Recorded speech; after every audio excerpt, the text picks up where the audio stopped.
Friend, मैं Mohammad Kashif biology MK में आपका खैर मकदम करता हूं। आज हम लेके आए हैं बोर्ड परीक्षा के लिए इम्पोर्टेंट क्वेश्चन यानी पूरा मॉडल पेपर लेके आए हैं, जो कि बोर्ड परीक्षा 2023 के लिए बहुत ज़रूरी है। इसके लिए सब आपको जो घंटे दिए गए हैं, समय दिया जाता है, वो 3 घंटे 15 मिनट का होता है। उसमें 15 मिनट आपको क्वेश्चन पेपर पढ़ने के लिए होते हैं। पूर्णांक इसका 70 अंक होता है, यानी ये जो इसके नंबर हैं 70 अंक में है। और ये जो पेपर मैं आपको बता रहा हूँ कौन सा है, साइंस का यानी विज्ञान का। इसमें कुछ यहाँ पर नोट पढ़ लीजिए पहले तो, और ये भी पढ़ने बहुत ज़रूरी होते हैं। पहला नोट है, सभी प्रश्न करने अनिवार्य हैं। प्रथम 20 प्रश्न जो दे रखे हैं वो ऑब्जेक्टिव टाइप होंगे। इनके 4 विकल्प दे रखे होंगे और उनमें से एक ठीक होगा, उसी को छाट के लिखना है। इसके बाद अगला है, इसमें सभी प्रश्नों के जो अंक है वो उनके सम्मुख दे रखे हैं, यानी उनके आगे दे रखे हैं। 1 नंबर का, 2 का, 3 का, जो भी है। पूछे गए प्रश्नों के उत्तर स्पष्ट और चित्र बनाकर दें, साफ चित्र बनाकर दें। अगर क्वेश्चन में चित्र पूछा गया है तो उसको साफ सुथरा बनाना चाहिए। इसके बाद अगला है, पूरे प्रश्न पत्र को 2 खंडों में बांटा गया है, खंड आ और बा। खंड आ में बहुविकल्प दे रखे हैं, ऑब्जेक्टिव टाइप, और बा में लघु उत्तरीय और दीर्घ उत्तरीय प्रश्न दे रखे हैं। और इस पूरे प्रश्न पत्र को 3 उपखंडों में का, खा और गा में बांटा गया है। अब देखिए, सबसे पहले हम खंड आ की बात कर लेते हैं, जो कि ऑब्जेक्टिव टाइप क्वेश्चन है और भौतिक विज्ञान से। स्टार्टिंग के जो होंगे वो कैसे होंगे, भौतिक विज्ञान के। देखिए क्या है कि पहला क्वेश्चन है, इसमें एक अवतल लेंस द्वारा किसी वस्तु का बना प्रतिबिंब होता है तो कैसा होता है, आभासी, सीधा और छोटा। ठीक। अगला क्वेश्चन है, समतल दर्पण की फोकस दूरी कितनी होती है, ये होती है अनंत। तीसरा है, चुंबकीय क्षेत्र का मात्रक। तो चुंबकीय क्षेत्र का मात्रक होता है वेबर प्रति मीटर स्क्वायर। अगला क्वेश्चन है, निकट दृष्टि दोष में प्रयुक्त होने वाला जो लेंस है वो कौन सा होता है, अवतल लेंस। निकट दृष्टि दोष में कौन सा लेंस इस्तेमाल किया जाता है, अवतल लेंस। इसके बाद एम्पियर सेकंड मात्रक होता है किसका, आवेश का। एम्पियर प्रति सेकंड मात्रक होता है आवेश का। अब इसके अगला देखते हैं। अगले के लिए यहाँ पर देखिए, विद्युत मोटर जो स्रोत है वो विद्युत मोटर से क्या प्राप्त किया जाता है, यांत्रिक ऊर्जा। ठीक है, विद्युत ऊर्जा उसके अंदर आती है, यांत्रिक ऊर्जा। इसका राइट आंसर है। एक उत्तल दर्पण की फोकस दूरी 10 सेंटीमीटर है तो दर्पण की वक्रता त्रिज्या क्या होगी। तो वक्रता त्रिज्या जो होती है वो फोकस दूरी की कैसी होती है, दुगनी होती है। ठीक है, और यानी R = 2F। तो इसलिए यहाँ पर ये 10 के दुगना कितना हो जाएगा, 20 हो जाएगा। इसका राइट आंसर है 20। इसके बाद अब इसमें उपखंड खा आया, जो कि रसायन विज्ञान का है। इसमें CH3 CH2 CH2OH, इसका यूपीएससी नाम पूछा है तो 1 2 3 और इसमें OH जुड़ा हुआ है तो ये क्या हो गया, प्रोपेनॉल। रक्त का जो pH मान होता है, ठीक है, वो कितना होता है, 7.4। इसके बाद आगे देखें, अयस्क के भर्जन में प्रयुक्त भट्टी का जो नाम है वो पूछा गया है। तो अयस्क के भर्जन में कौन सी परावर्तनी भट्टी का इस्तेमाल किया जाता है। निम्न में मिश्र धातु है, तो निम्न मिश्र धातु है आपका पीतल। ठीक है, बाकी सब धातु हैं, तांबा, लोहा, सोडियम। एथलीन की सजातीय श्रेणी का सामान्य सूत्र है, तो एथलीन की सजातीय श्रेणी का सामान्य सूत्र होता है CnH2n। ठीक है, और एल्डिहाइड का क्रियात्मक समूह होता है CHO। और देखिए आगे, इसके बाद अब हम बात कर लेते हैं यहाँ पर जीव विज्ञान की। जीव विज्ञान के ऑब्जेक्टिव क्वेश्चन है। तो तीसरे का कहा, देखिए यहाँ पर अनॉक्सी शोषण में बनता है। अनॉक्सी शोषण में जो उत्पाद होता है, अंतिम उत्पाद, वो क्या होता है, एथिल अल्कोहल। महासागरों से हम ऊर्जा का स्रोत प्राप्त कर सकते हैं, ज्वारीय ऊर्जा से भी, तरंग ऊर्जा से भी, महासागरीय तापीय ऊर्जा से भी, यानी तीनों से, यानी ये सभी। यकृत में एंजाइम पाया जाता है, तो यकृत में कोई एंजाइम नहीं होता। ठीक, आगे द्विनिषेचन विशिष्ट लक्षण है।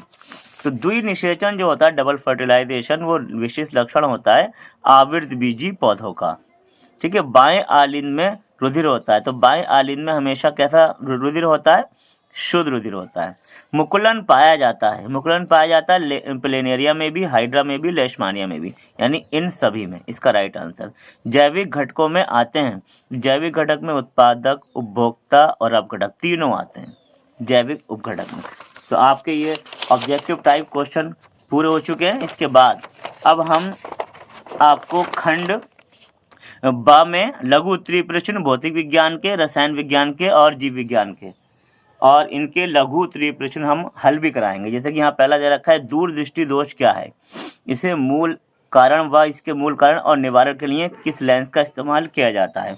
तो इसके लिए आप देखिए यहाँ पर ये इसके लिए देखिए क्या है, इसको देख लीजिए आप। इस दोष में मनुष्य को दूर की वस्तुएं तो स्पष्ट दिखाई देती हैं, लेकिन पास की वस्तुएं यानी निकट की वस्तुएं स्पष्ट दिखाई नहीं देती हैं। दूर की वस्तुएं साफ दिखाई देती हैं, लेकिन पास की वस्तुएं साफ दिखाई नहीं देती। तो इस प्रकार के दोष को हम दूरदृष्टि दोष कहते हैं। और इसके कारण क्या है, नेत्र लेंस की वक्रता कम हो जाना, जिससे फोकस दूरी बढ़ जाती है। नेत्र लेंस के गोले का जो व्यास है वो कम हो जाता है, जिससे लेंस और रेटिना के बीच की दूरी कम हो जाती है। दो कारण हो गए। अब निवारण और देख लीजिए। इस दोष को दूर करने के लिए चश्मे में उचित फोकस दूरी के उत्तल लेंस, ये जरूर देखना, उत्तल लेंस का प्रयोग किया जाता है। यानी दूर दृष्टि में उत्तल लेंस और निकट दृष्टि में अवतल लेंस। इसके बाद अगला क्वेश्चन पूछा गया है, अवतल दर्पण के सम्मुख रखी वस्तु के प्रतिबिंब का बनना किरण आरेख द्वारा प्रदर्शित कीजिए, जबकि वस्तु वक्ता केंद्र पर ही रखी गई हो। इसके लिए देखिए यहाँ पर ये वस्तु को हमने देखिए यहाँ पर ये मुख्य अक्ष है, यहाँ पर वस्तु को हमने वक्ता केंद्र सी पर रखा है और प्रतिबिंब भी कहाँ बन रहा है, सी पर ही बन रहा है। कैसा बन रहा है, उल्टा। ठीक है, तो यहाँ पर प्रतिबिंब उल्टा बनेगा, वस्तु के बराबर बनेगा, ठीक, वास्तविक बनेगा और कहाँ पर बनेगा, वक्ता केंद्र पर ही बनेगा। ये चित्र आपको यहाँ पर ही दिखाया गया है। ठीक है, ये चित्र यहाँ पर आप देख सकते हैं, ये इस तरीके से। इसके बाद अगला क्वेश्चन है इसमें जो कि न्यूमेरिकल है। इसको देखिए, न्यूमेरिकल क्वेश्चन, 5 सेंटीमीटर लंबाई की एक वस्तु को 20 सेंटीमीटर फोकस दूरी के एक उत्तल लेंस के केंद्र से 30 सेंटीमीटर की दूरी पर रखा जाता है। तो प्रतिबिंब की स्थिति तथा आकार ज्ञात कीजिए। इसके लिए देखिए यहाँ पर लंबाई दे रखी है तो ऐसे प्रदर्शित करते हैं, तो एच इक्वल टू 5 सेंटीमीटर। इसके बाद फोकस दूरी दे रखी है, तो यहाँ पर उत्तल लेंस है तो ये प्लस में लिखेंगे, एफ बराबर 20 सेंटीमीटर। और यू तो हमेशा माइनस में रहता है, चाहे उत्तल लेंस हो या अवतल लेंस हो। तो यू कितना है आपका, -30 सेंटीमीटर है। और ये होती है, यू क्या होता है, वस्तु की दूरी। इसके बाद यहाँ पर प्रतिबिंब की दूरी पूछी है इसने, तो वी निकालेंगे। और आकार पूछा है यानी इसकी लंबाई पूछी प्रतिबिंब की, तो वो एच डैश निकालेंगे। तो सबसे पहले सूत्र हमारा क्या है, लेंस के लिए 1/f बराबर 1/v माइनस 1/u होता है। ये देखिए 1/1 बराबर 1/v माइनस 1/u लेंस के लिए। लेकिन जब हमें v निकालनी है तो सूत्र इस तरीके से हो जाता है, 1/v बराबर 1/f प्लस 1/u। इसके लिए देखिए यहाँ पर सिर्फ मान रखेंगे, f का मान रखेंगे 20 और u का मान रखेंगे -30। देखिए माइनस और प्लस ये माइनस हो गया, ये एलसीएम निकाला, इसका 60 निकल आया। इसके बाद 20 या 60 और 30 दूनी 60, 3 में से 2 गया, 1 बचा और इसके बाद 1/60 हो गया। तो v के आगे कितना है, 60 है, तो इसलिए इसका प्रतिबिंब की दूरी कितनी आ गई, 60 सेंटीमीटर आ गई। इसके बाद अगला, अब हमें क्या निकालनी है, इसकी लंबाई भी निकालनी है प्रतिबिंब की, तो H dash equal to H गुणा v बटा यू। ठीक, ये सूत्र है इसका लंबाई निकालने के लिए। और एच का मान हमने 5 रख दिया, v का मान हमारा निकला हुआ 60 और u का मान हमने -30 रख दिया। इसके बाद 0 से 0 कटा, 3 3 3 दूनी 6। ठीक है, 5 दूनी 10, 10 -10 यानी प्लस और माइनस माइनस, तो -10 इसका आंसर आ गया। यानी प्रतिबिंब की दूरी क्या कितनी आ गई, 60 सेंटीमीटर और लंबाई आ गई प्रतिबिंब की, वो कितनी हो गई, -10 सेंटीमीटर। तो ये आपके क्या कहते हैं, लघु उत्तरीय क्वेश्चन पूरा होगा यहाँ पर। अब इसके बाद रसायन विज्ञान के लघु क्वेश्चन देखते हैं। तो रसायन विज्ञान में इसके बाद सबसे पहले हम यहाँ देखें दीर्घवृत्तीय क्वेश्चन, क्योंकि दीर्घवृत्तीय क्वेश्चन काफ़ी बड़े होते हैं, इसलिए इनको कराना तो संभव नहीं है, इस वीडियो में बहुत बड़ी हो जाएगी। फिर भी यहाँ पर देखिए क्या है क्वेश्चन, विद्युत मोटर की संरचना का सिद्धांत और कार्यविधि का वर्णन कीजिए। विद्युत मोटर बहुत इंपॉर्टेंट है। इसके अलावा प्रतिरोध के श्रेणी क्रम के सूत्र का आवश्यक आरेख देखकर निगमन कीजिए। ठीक है, प्रतिरोध का श्रेणी क्रम और संयोजन क्रम दोनों ही याद करने हैं। इधर विद्युत मोटर, धारा डायनामो और प्रतिवर्ती धारा डायनामो, ये भी आपको याद करने हैं। अगला हमारा रसायन विज्ञान से है। तो रसायन विज्ञान में बात करें, यहाँ पर पहला क्वेश्चन है हमारा लघु उत्तरीय में, साबुनीकरण से आप क्या समझते हैं और समीकरण सहित इसको समझाइए। तो साबुनीकरण की आप परिभाषा देख लीजिए। यहाँ पर साबुनीकरण किसे कहते हैं, देखिए यहाँ पर ये, ठीक है, साबुनीकरण को तेल या वसा के सोडियम या पोटेशियम लवणों को तो हम कहते हैं साबुन। ये साबुन की परिभाषा हो गई। साबुन बनने की जो प्रक्रिया है उसे साबुनीकरण कहते हैं, यानी सपोनिफिकेशन कहते हैं। अब एग्जाम्पल के तौर पर यहाँ पर पूरी रिएक्शन दे रखी है, CH2OCO C17H35 1 bond CHOCO C17H35 1 bond CH2OCO C17H35। ये क्या है, स्टीयरिक वसा है। इसकी क्रिया हमने NaOH यानी सोडियम हाइड्रोक्साइड से करी, तो क्या बना, CH2OH 1 bond CHOR 1 bond CHOH, जिसे कहते हैं ग्लिसरॉल। इसके बाद क्या बना, प्लस 3C17H35COON, यही हमारा साबुन है। और सोडियम हाइड्रोक्साइड से जो बने साबुन होते हैं वो कैसे होते हैं, कठोर होते हैं। ठीक है, ये साबुन कैसे होते हैं, कठोर होते हैं। और इस साबुन का जो नाम है जो सोडियम से बनाया गया है उसका नाम है सोडियम स्टीएरेट। ठीक है, इसके बाद अगला क्वेश्चन है हमारा इसी में, भर्जन क्या है और ये कौन सी भट्टी में प्रयुक्त किया जाता है। तो इसके लिए आप यहाँ पर देखें भर्जन क्या है। भर्जन के लिए आप यहाँ देख सकते हैं कि भर्जन की परिभाषा देखनी है हमें सबसे पहले कि सांद्रित अयस्क को अकेले या अन्य पदार्थों के साथ मिलाकर गलनांक के नीचे वायु की नियंत्रित मात्रा में यानी कंट्रोल वायु में गर्म करने की प्रक्रिया को भर्जन, इंग्लिश में रोस्टिंग कहते हैं, या जारण कहा जाता है। ये परावर्तनीय भट्टी में किया जाता है। ये पहले ही बता चुका हूँ कि ये कहाँ किया जाता है, परावर्तनीय भट्टी में किया जाता है। और देखिए यहाँ पर कॉपर का ये मुख्य अयस्क है हमारा CuFeS2 यानी कॉपर पाइराइड। तो कॉपर पाइराइड से कॉपर का निष्कर्षण करने की कुछ समीकरण यहाँ पर दे रखी हैं जो बहुत ज़्यादा इंपॉर्टेंट है। इन समीकरणों को देखिए, 2CuFeS2 यानी कॉपर पाइराइड, इसमें हम इसकी क्रिया हमने किससे करी, वायु से यानी ऑक्सीजन से। तो क्या बनना, Cu2S यानी कॉपर सल्फाइड और FeS फेरस सल्फाइड और सल्फर डाइऑक्साइड। इसके बाद अगला, जब इसी को Cu2S यानी कॉपर सल्फाइड की क्रिया फिर हमने ऑक्सीजन से करी तो ये बना आपका क्यूपराइड Cu2O कॉपर ऑक्साइड, और क्या बना यहाँ पर सल्फर डाइऑक्साइड। सल्फर डाइऑक्साइड तो बननी है लास्ट में। इसके बाद फिर हमने यहाँ पर फेरस सल्फाइड यानी अब हमने इसको लिया फेरस सल्फाइड की क्रिया फिर ऑक्सीजन से करी वायु की नियंत्रित मात्रा में, तो भी क्या बना, फेरस ऑक्साइड बना और सल्फर डाइऑक्साइड। तो इस तरीके से अयस्क का यहाँ पर भर्जन किया जाता है। इसके बाद हमारा अगला क्वेश्चन है इसी में जो कि दीर्घ उत्तरीय क्वेश्चन है, मेंडलीफ की आवर्त सारणी में के गुण व दोष लिखिए। ठीक है, ये आपको याद करने हैं, बहुत इंपॉर्टेंट क्वेश्चन है। और क्या होता है जब केवल समीकरण लिखनी है, तो ये मैं आपको समझा देता हूँ कि केवल समीकरण वाला आपको मैं समझा देता हूँ। समीकरण के लिए यहाँ पर देखिए, सबसे पहला क्वेश्चन है ये, एथिल अल्कोहल की क्रिया सोडियम से की जाती है। तो सोडियम से एथिल अल्कोहल की क्रिया देख लीजिए, 2C2H5OH एथिल अल्कोहल है, प्लस इसे एथेनॉल भी कहते हैं, प्लस 2N यानी सोडियम। तो क्या बना, 2C2H5ON यानी सोडियम एथोक्साइड कहते हैं इसे, प्लस H2 यानी हाइड्रोजन गैस निकल जाती है। अगला है एथेनॉल की क्रिया सोडियम हाइड्रोक्साइड से की जाती है। तो इसके लिए देख लीजिए, C2H5OH एथेनॉल हो गया, प्लस NOH सोडियम हाइड्रोक्साइड हो गया, क्या बना, CH3COONA यानी सोडियम एसीटेट, और क्या बना, प्लस जल यानी H2O। अगला फिर पूछा है यहाँ पर, क्योंकि एक एक नंबर के हैं ये, कि एथेनॉल की क्रिया सोडियम बाइकार्बोनेट से करते हैं।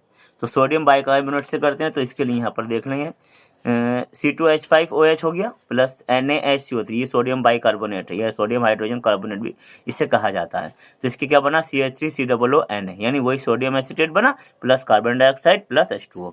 अगला फिर यहाँ पर क्वेश्चन क्या रखा है कि एथेनॉल की क्रिया सोडियम कार्बोनेट से करते हैं। तो सोडियम कार्बोनेट के लिए देख लीजिए, 2C2H5OH plus Na2CO3 is equal to 2CH3COONA plus CO2 यानी कार्बन डाइऑक्साइड प्लस H2O। यहाँ पर भी क्या बना, सोडियम एसीटेट। अगला पांचवा क्वेश्चन है आपका, पांचवा क्वेश्चन है कि एथेनॉल की क्रिया शान सल्फ्यूरिक अम्ल से करते हैं। एथेनॉल की क्रिया शान सल्फ्यूरिक अम्ल से की जाती है। यहाँ पर देखेंगे, एथेनॉल की जो क्रिया है वो शान सल्फ्यूरिक अम्ल से करते हैं। तो इसके लिए यहाँ पर हम देखें तो इसमें ये देखें, इसमें C2H5OH CH3COOH इसे गर्म करेंगे तो ये क्या बनेगा, CH3COO C2H5 प्लस H2O। इसके बाद फिर ये रिएक्शंस हो गई। फिर हमारा अगला आता है हमारा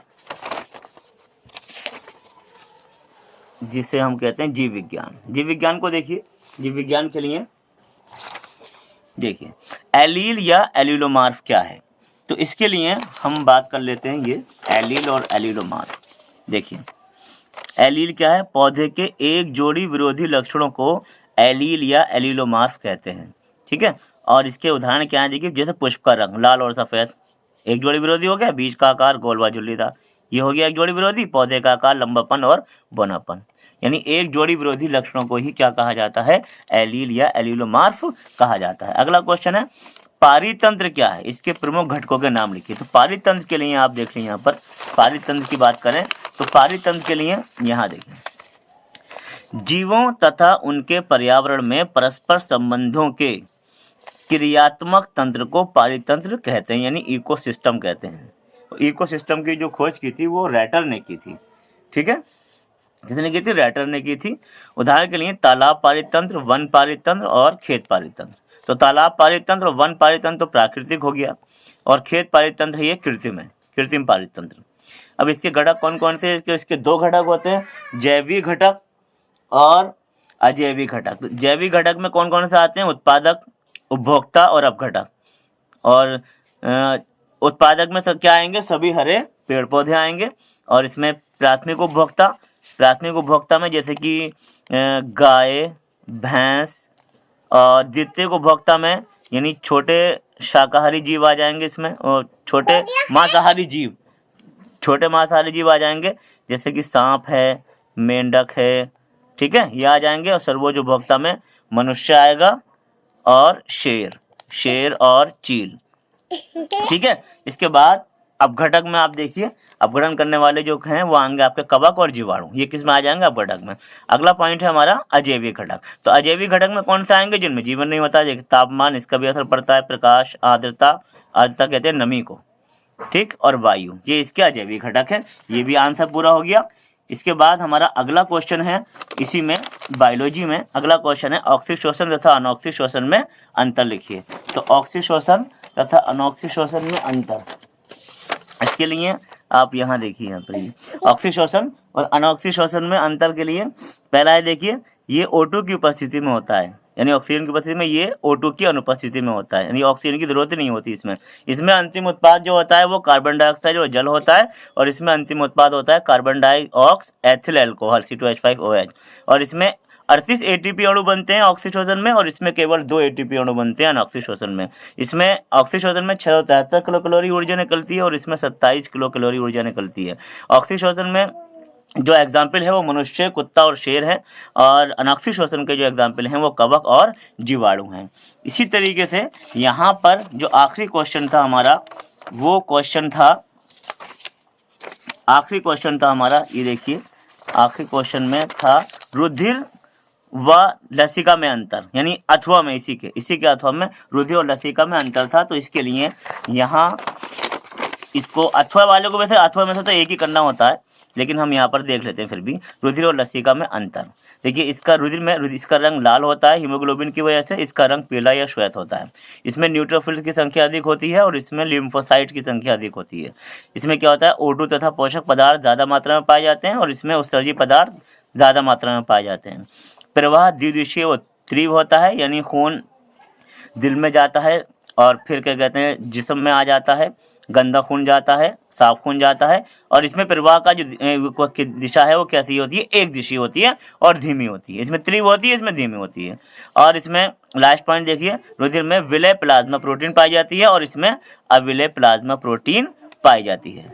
अब इसमें जो इसके लॉन्ग क्वेश्चन है, लास्ट में क्वेश्चन नंबर 11 के दीर्घ उत्तरीय प्रश्न में वो केस कहते हैं, हृदय की आंतरिक संरचना का नामांकित चित्र बनाकर वर्णन कीजिए। यानी आपको हृदय का डायग्राम बनाना है, जो हमारी वीडियो में उपलब्ध है, उसको देखिए, नामांकित चित्र कैसे बनाया जाता है, और इसके आंतरिक संरचना यानी उसके भागों के बारे में आप क्या करना है? वर्णन करना है। या मनुष्य के पाचन तंत्र का सचित्र वर्णन कीजिए। मनुष्य का पाचन तंत्र आपको बनाना है, नामांकित नाम भी लिखना है, और उसका वर्णन करना है, ठीक है। इसी तरीके से बोर्ड में आपको प्रश्न पत्र देखने को मिलेगा 2023 में।